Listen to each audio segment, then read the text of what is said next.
Hola gente, ¿cómo va? Hace tiempo que no saco un vídeo largo y es que no encontraba ningún caso que me despertara esta curiosidad y estas ganas de resolver un misterio hasta que encontré el caso de hoy. Se trata de los asesinatos de la familia Miyazawa en Japón. Es uno de estos casos que no entiendo cómo a día de hoy sigue sin ser resuelto, porque el asesino dejó tantas pero tantísimas pruebas que pillarlo debería haber sido cosa de máximo un par de días, y sin embargo 23 años después todavía no sabemos quién es. Este es uno de los casos no resueltos más famosos de Japón. Pues bueno, vamos allá. La familia Miyazawa era la típica familia japonesa. Vivían en Setagaya, un distrito de Tokio. El padre Mikio Miyazawa, de 44 años, trabajaba para una empresa de marketing. La madre Yasuko, de 41 años, era profesora. Tenían dos hijos, su hija Nina, de 8 años, y el pequeño Rei, de 6 años. Era la víspera de Año Nuevo, el 31 de diciembre del año 2000. La madre de Yasuko, que literalmente vivía en la casa de al lado, intentó llamarla al teléfono fijo, pero el teléfono ni siquiera sonó. Como no pudo dar con Yasuko, decidió ir a verla a la casa. Probó el timbre y el pomo de la puerta, y como la puerta estaba cerrada, usó su propio juego de llaves para entrar. Dentro se encontró una escena aterradora. A pie de la escalera estaba Mikio tirado, cubierto de sangre. Preocupadísima por su hija, la mujer subió la escalera solo para encontrar una escena similar. Los 4 miembros de la familia estaban fallecidos y habían muerto de una forma muy violenta. Obviamente, la pobre señora llamó a la policía y empezó la investigación. Al llegar a la escena no había que buscar mucho porque el culpable dejó un sinfín de pruebas. Quien fuese el responsable parece que no había hecho ningún esfuerzo en intentar ocultar su crimen. Todas las víctimas menos una fueron apuñaladas con violencia, menos el niño pequeño Rei, quien murió estrangulado. Se piensa que el asesino consiguió entrar en la casa a través de la ventana del baño del segundo piso porque la ventana se quedó abierta y alguien quitó la mosquitera. La habitación del niño estaba justo al lado del baño, así que el asesino decidió acabar con el niño de forma silenciosa para no alertar al resto de la familia. Hasta aquí todos los investigadores están de acuerdo con la versión de los hechos, pero hay dos versiones de lo que se piensa que hizo después. La primera versión es que bajó por la escalera para encontrarse con Mikio y empezó un enfrentamiento con él a pie de la escalera. Según el estado de la escena, Mikio había luchado por su vida, defendiéndose ante el agresor, recibiendo heridas defensivas. Fue atacado muy violentamente con un cuchillo de sashimi como arma homicida. Se llevó muchísimas puñaladas por la zona de la cabeza y el cuello, pero parece ser que el agresor también acabó herido durante el ataque. El cuchillo de sashimi se acabó rompiendo y, según algunas fuentes, un trozo de cuchillo se quedó alojado en la cabeza de Mikio. Una vez terminado, el asesino subió de nuevo al segundo piso donde estaban Yasuko y Nina al lado de la escalerilla que lleva al ático. El asesino atacó a las dos usando otro cuchillo que había cogido de la cocina, probablemente porque el de sashimi quedó inutilizable, y se ensañó con ellas de forma desmesurada. Yasuko recibió tantas puñaladas en la zona de la cabeza y el pecho que incluso se podía ver el hueso. Por este detalle, los investigadores piensan que el asesino tenía algún tipo de odio especial en contra de las mujeres, o, en concreto, hacia Yasuko. La versión 2 de los hechos, por la que yo personalmente me decanto un poquito más,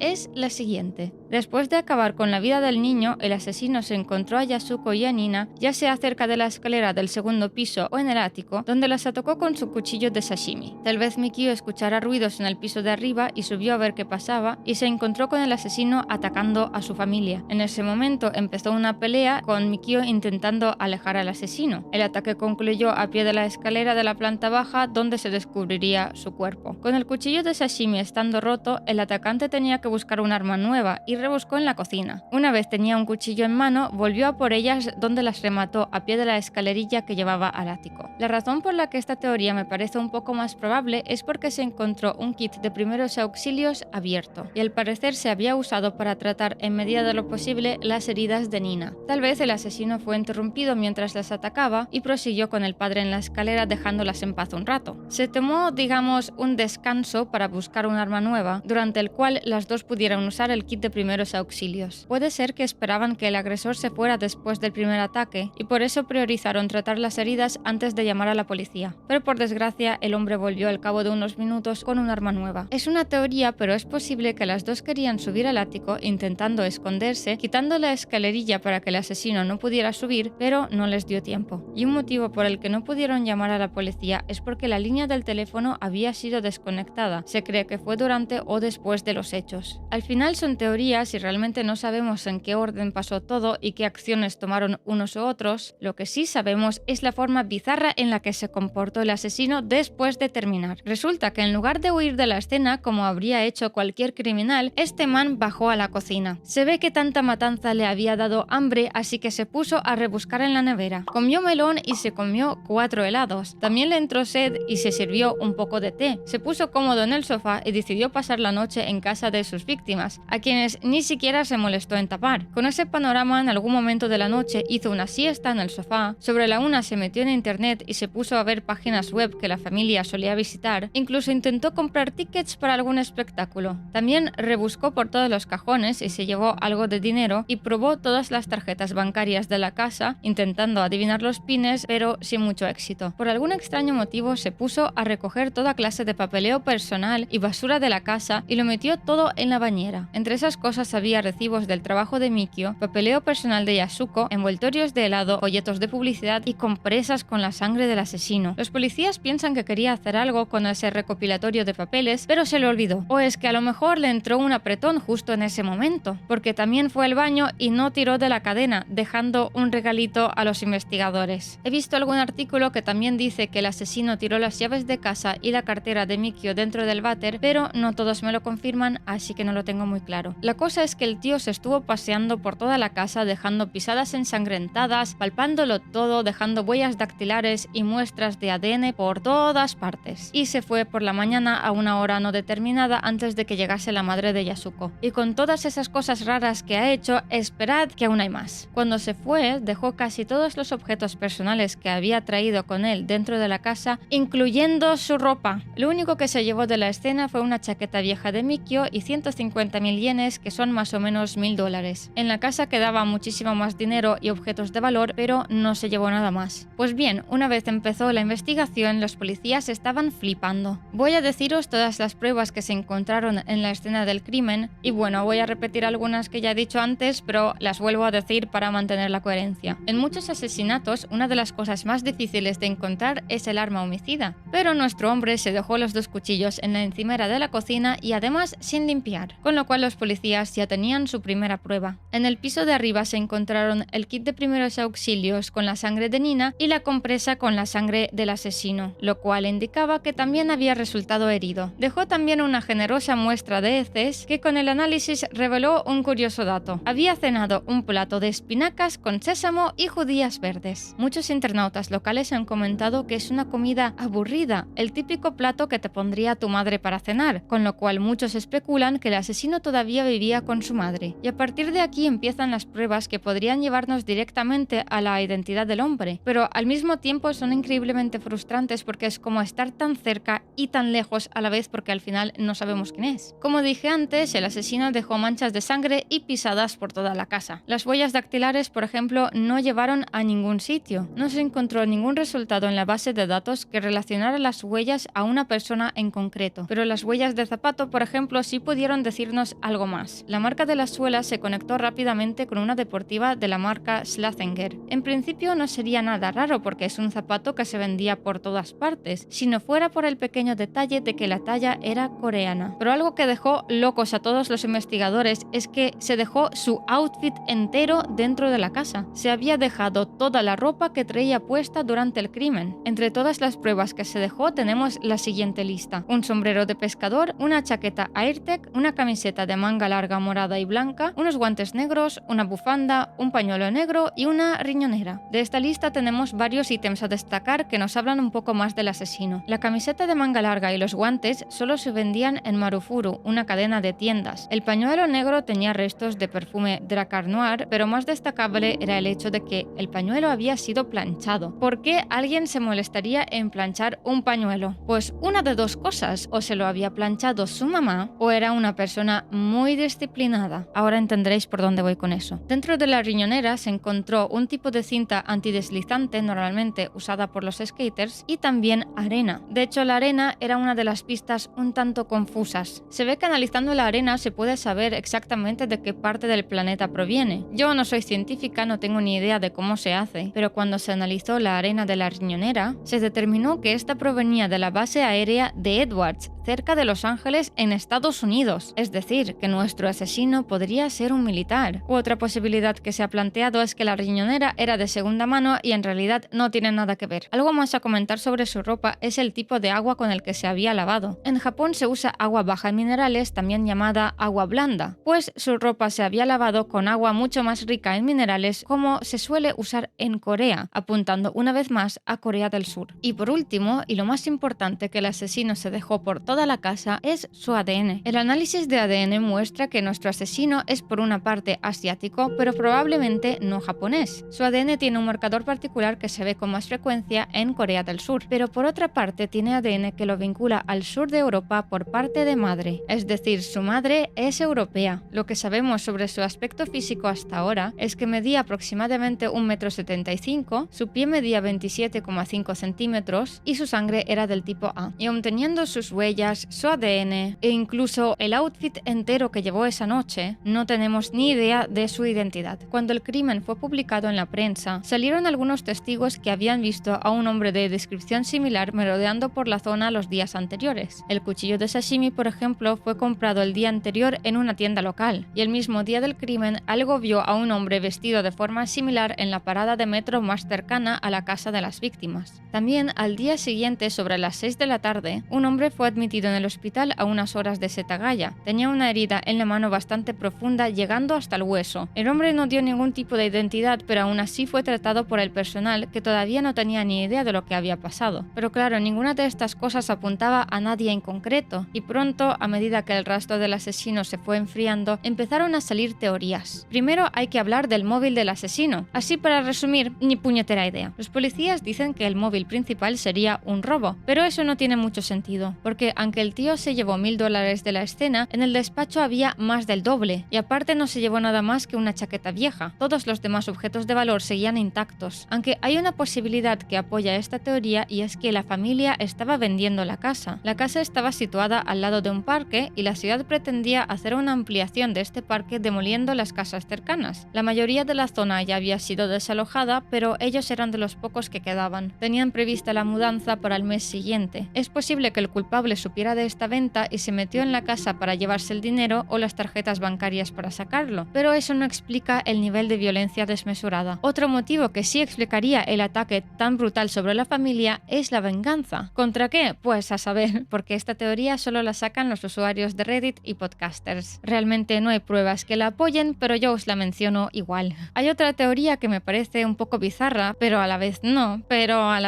me la termino de creer mucho. Resulta que detrás de la casa había un skate park y Mikio había tenido alguna que otra discusión con los skaters porque montaban mucho escándalo. Esta teoría dice que el asesino es un skater enfadado. La teoría se apoya en el outfit del asesino, que sería ropa que llevaría un skater. Entre el sombrerito, las zapas, la riñonera y la cinta antideslizante normalmente usada por los skaters, podría apuntar a uno de estos chavales. Pero también puede ser que el asesino estuvo observando a la familia los días antes, como han indicado los testigos, y usó ropa de skater para dar una pista falsa a los policías. A día de hoy se sigue sin tener claro cuál fue el motivo real, o si había alguno directamente, pero en cuanto a su identidad hay unas cuantas teorías más. Primero hablemos de la improbable, y es que hubo más de un asesino. Resulta que la noche del crimen, un conductor de taxi recogió a 3 hombres cerca de la casa de los Miyazawa para llevarlos a la estación de tren más cercana. Ninguno de los 3 dijo absolutamente nada durante el viaje, pero cuando se bajaron, el conductor del taxi se dio cuenta de que uno de ellos tenía una herida en la mano y le había manchado de sangre el asiento de atrás del taxi. Lo reportó al día siguiente a la policía al enterarse del crimen, pero nada más salió de ahí. Creo yo que si el ADN del culpable coincidía con la sangre del taxi, nos habríamos enterado ya por todos los medios, pero este encuentro no se ha relacionado al crimen de forma oficial. La teoría 2, que ya os he mencionado brevemente, es que fue un skater enfadado por las discusiones con Mikio. Y, más de lo mismo, no ha habido ningún sospechoso relacionado con el skatepark. La tercera teoría es que fue un soldado americano. A ver, podría ser. Después de la Segunda Guerra Mundial había bastantes militares estadounidenses destinados en Japón, y no sería la primera vez que un soldado comete crímenes horribles durante el servicio. La posibilidad de ser un soldado americano se soporta por la arena que proviene de Los Ángeles y por su perfil de ADN. Otra teoría sobre su identidad es que podría ser un criminal ambulante. La riñonera tenía restos de arena, que podría significar que la persona pasaba mucho tiempo al aire libre. Durante los años 80 Japón había tenido problemas con la inmigración ilegal y era posible posible que el criminal fuera un vagabundo que se aprovechó de las conexiones de las líneas del tren para cometer el crimen, salir de la escena o incluso huir del país usando este método. Siguiendo un poco por la misma línea, se podría tratar de un desempleado en situación desfavorable por la crisis que experimentó Japón en los años 90. Al parecer, muchos jóvenes tenían dificultad para encontrar trabajo en la década de los 90 hasta pasado el año 2000. Pero, una vez más, no hay nada tangible que apoye estas teorías. Y la última es que el culpable era un soldado de Corea del Sur destinado en Japón. Y aquí sí tenemos por dónde tirar. Tenemos los zapatos coreanos, tenemos la ropa lavada con agua dura como en Corea, y por encima de todo tenemos el ADN del culpable con su padre siendo coreano. Pero de esta teoría al final tampoco tenemos más información. Analizando un poco todo lo que sabemos, el crimen fue premeditado con el asesino merodeando la zona días antes, comprando el cuchillo el día anterior. Podría ser que preparó el atuendo de skater para despistar e incluso se trajo unos guantes, pero que al final no usó. Pero aparte de eso fue torpe, bruto y violento, dejando montañas de pruebas sin el mínimo esfuerzo de intentar ocultar su rastro. Además que a juzgar por todo lo que hizo después de matar a sus víctimas, parece que estaba un poco perturbado. Eso o tenía demasiada sangre fría con la certeza absoluta de que no lo iban a pillar. No sé, a mí personalmente me habla bastante la teoría de que era un soldado coreano. Las pruebas físicas apuntan a alguien que como mínimo vivía en Corea del Sur y estaba de paso en Japón. Es obvio que si se trata de una persona extranjera no va a haber información suya en los registros de ciudadanos de Japón, y para que no te pillen es tan fácil como salir del país y no volver nunca. Por desgracia, a día de hoy no estamos más cerca de resolver el asesinato. La casa de los Miyazawa al final no fue derruida y se ha dejado como está con la esperanza de que pueda ser de ayuda en el futuro. Y bueno, hasta aquí el caso de la familia Miyazawa. Suscribiros al canal si os gustan tanto los misterios como las historias oscuras. Publico tanto vídeos largos como shorts. Lo dejamos aquí por hoy y nos vemos en el próximo vídeo.